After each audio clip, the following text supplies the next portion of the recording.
Уважаеми гости, добре дошли в винарска изба Сала Естейт, която е част от имение Сала Естейт. Намирате се в една от най-малките и най-новите винарни в България. Тази винарна е направена през 2010 година, годината, в която влизат в плододаване и 300 декара собствени лозя. Сега ще ви разкажа за процеса на преработка на гроздето и как от грозде стигаме до бутилката вино, като на финала, разбира се, ще имате възможност да дегустирате и част от продукцията. Гроздето се бере ръчно и се носи с касетки тук на площадката на винарната и от тук започва неговата преработка. Първото съоръжение, което виждате, е лентов транспортьор, на който става сортирането на гроздето.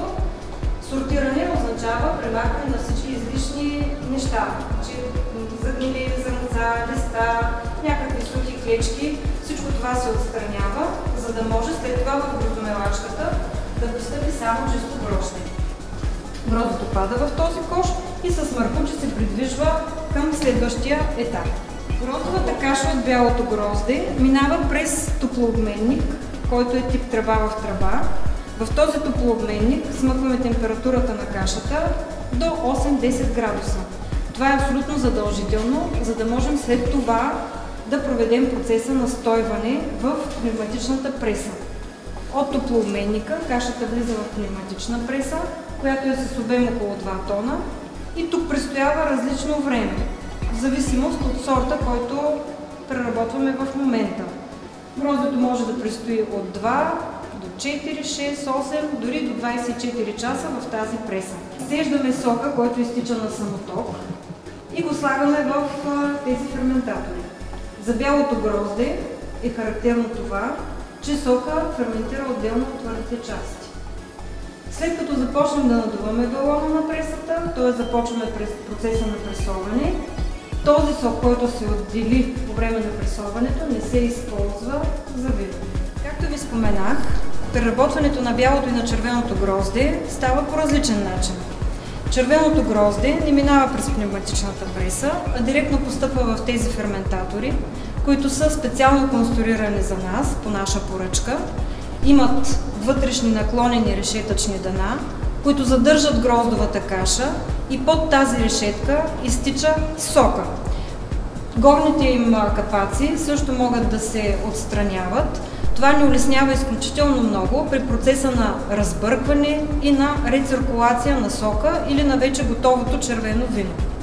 След като протече алкохолната ферментация и виното е готово, го източваме през долния кран и го разливаме в бъчви. В бъчвите протича втората задължителна за червеното вино ферментация, а именно малолактичната ферментация, при която ябълчната киселина се трансформира в млечна. Това придава едно омекотяване на вкуса и за всички червени вина тази ферментация е задължителна. След малко ще ви поканя в новото ни бъчвено помещение, което специално направихме, за да можем да съхраняваме бъчвите при специална влажност, при специална температура и да имаме всички условия тази ферментация да тече нормално. Най-новото ни съоръжение, което тази година закупихме, е един специален ротовинематик, също за ферментация на червено грозде. В него не се прави циркулация и разбъркване ръчно, а той самият е така програмиран, този ротовинематик, че с задаване на определена програма започва да прави въртене или наляво, или надясно, при което кашата и сока вътре се разбъркват и няма нужда от ръчна намеса на техник-винари. Може да попитам за производството на розето, бяло и червено грозде ли се смесват? Ами не. Всъщност розето е вино, което се произвежда само от червени сортове грозде, но по технологията за преработка на бяло грозде. Тоест, когато се смели червеното грозде, сока се изцежда и ферментира отделно, както при ферментацията на белите вина. Това позволява цветът да стане фин, нежен, а не интензивно наситен червен, както е при червените вина.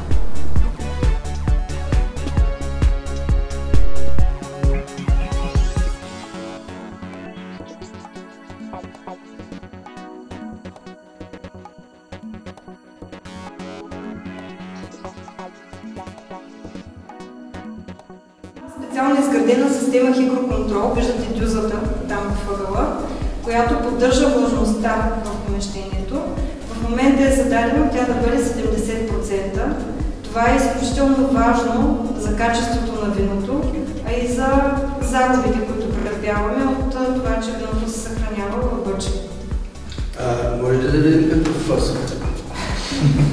Ами трябва да изчакаме достатъчно дълго. Отворете вратата, да падне влажността и тя ще се включи.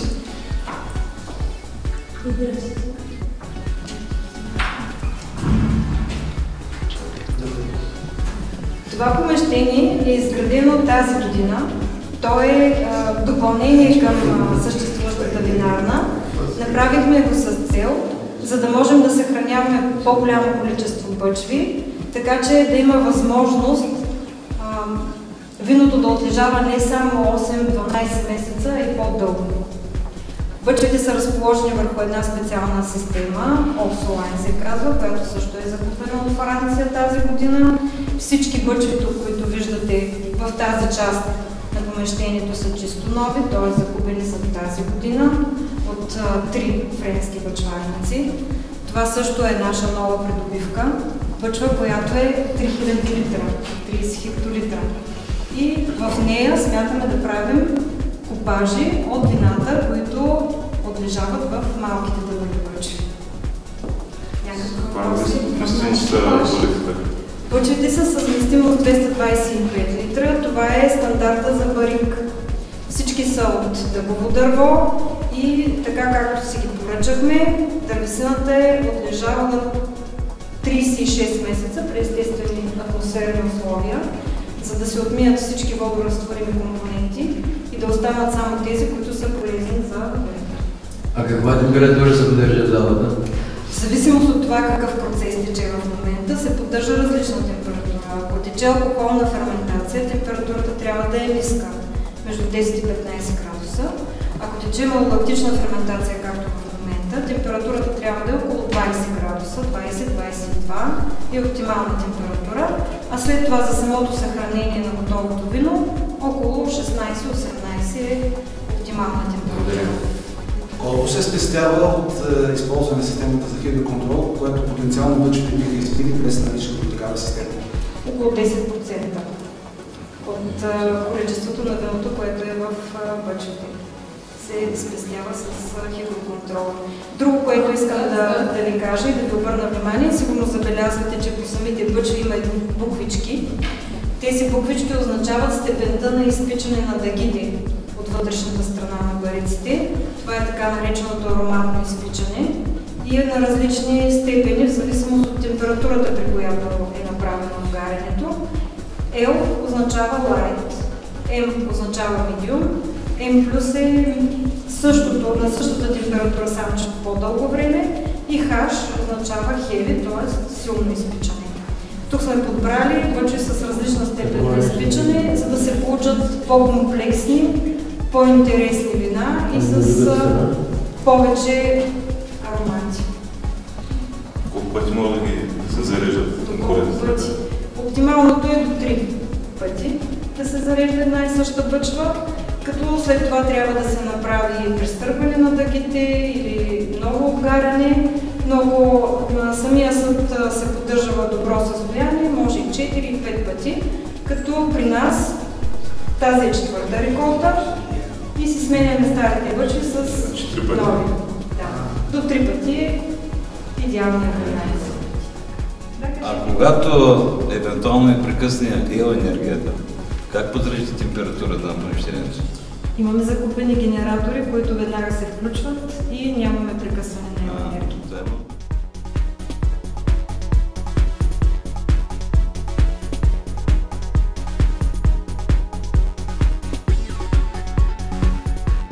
Отглеждат 6 сорта грозде.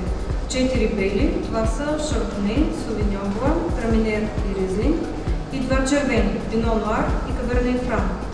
Като всичките тези 6 сорта ние ги преработваме като чисто сортови вина и имаме 2 купажни. Едното е от 4 бели, това е Сала Лайт, след това ще имате възможност да ги видите. И розето също е важно вино, то пък е от двете червени. Пино Нуар и Каберне Фран. За вас днес съм подбрала 4 от 8-те ни асортимента и започваме с Совиньон Блан 2012 реколта. Годишното производство на винарната е 20 000 бутилки.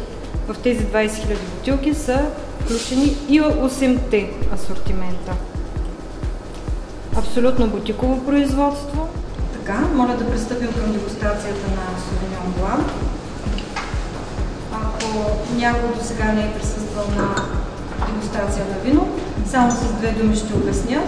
Чашата се държи ето така, за столчето, за да има възможност да се види дали виното е бистро, какъв е цветът му. След това, за да усетите аромата, трябва да раздвижите виното в чашата, ето по този начин. Чашата е със специална форма, в горната част е стеснена.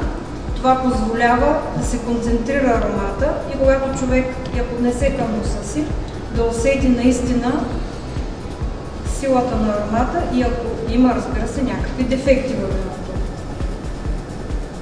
Следващата стъпка е да се отпие съвсем леко, около 5 мл и виното в устата да се бърботира с въздух.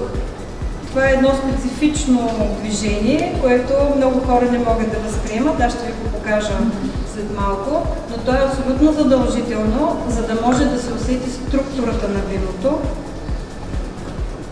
Ето така. Сорта Совиньон е засят в най-високата част на лозето, там където почвата е най-бедна на хумус. Почвата в цялото лозе представлява песъкливо-глинести отложения, слабокарбонатни, с много малко съдържание на хумус. Това пък предполага едно много качествено грозде. И когато фирма Гийом са съветвали собствениците какви точно сортове да изберат и да засеят тук на този терен, те са им казали, че Совиньон Блана на това място ще се хване много трудно, но пък за сметка на това ще дава най-качественото грозде и 3 години подред това се потвърждава напълно с виното, което се ражда в нашата винарка. Почваме да разливаме второто вино, което е Шардоне Барел Ейджд. Шардонето е ферментирало в нераждаем съд, но след като протече алкохолната ферментация, го разливаме в бъчви и в тези бъчви то съзрява в продължение на 8 месеца. Като през тези 8 месеца периодично се прави разбъркване с цел оттайката, финната оттайка, която си има във виното, да бъде изцяло хомогенизирана в целия обем. Това пък придава една допълнителна мазнота и една плътност на виното. Вие ще видите колко по-различно е това вино от Совиньон Блана. Едно заради аромата, друго и заради вкуса, а трето заради участието на аромат от дървесината, на бъчвата, в която е отлежавала. Да попитам каква е реколтата на виното и кога ще го има на пазара? Шардонето е 2012 реколта и ще бъде пуснато на пазара след Нова година, януари-февруари. Практиката ни е 8 месеца съзряване в бъчва и още 8 месеца в бутилка и едва тогава го пускаме за реализация.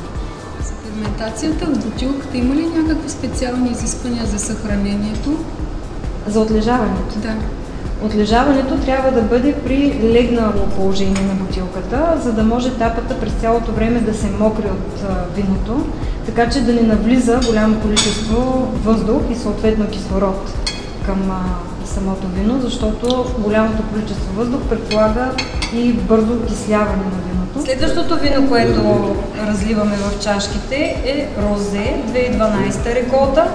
Както вече ви казах, розето е от двата червени сорта Пино Нуар и Каберне Фран. В този купаж участват по 50%. Всяка година процентното съдържание на двете вина е различно. Аз купажирам вината след като те са готови, а не в процеса на ферментация. И това се налага поради една проста причина, че двата сорта озряват по различно време. Пино Нуара озрява в началото на септември, а Каберне Франа в началото на октомври.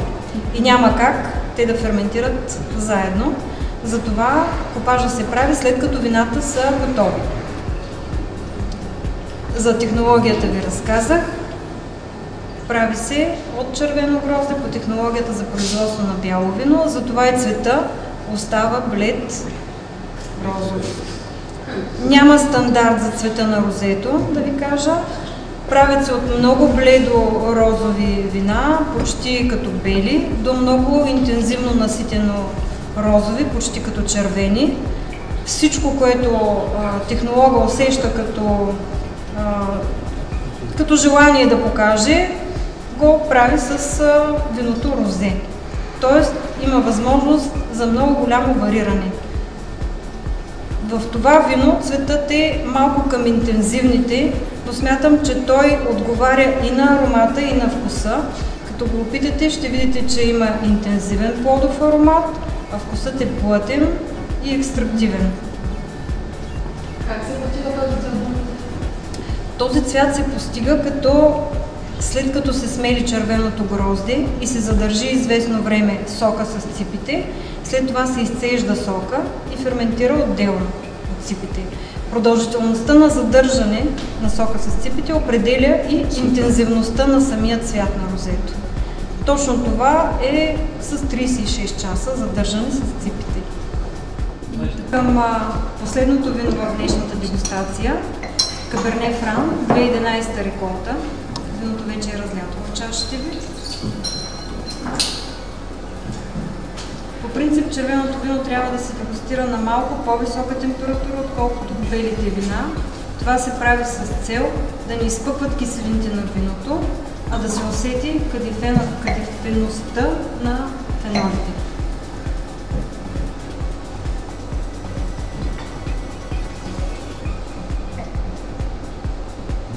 Каберне Фран 2011 реколта е вино, което е отлежавало 12 месеца в дъбови пъчви.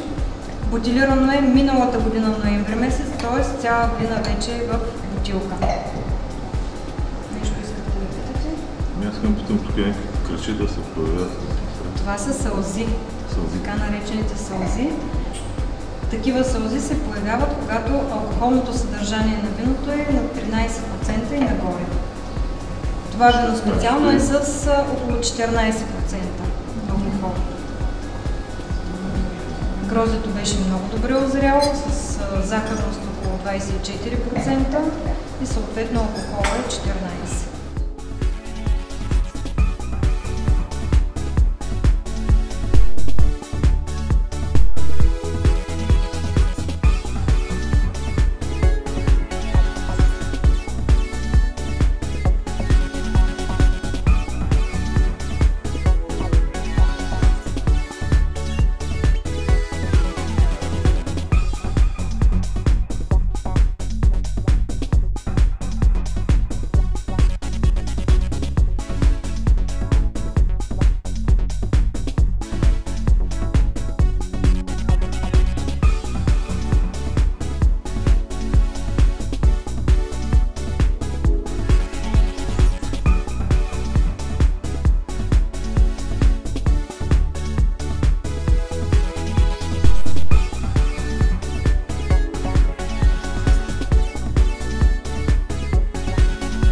Tama si sinor mamo pre, skoči pa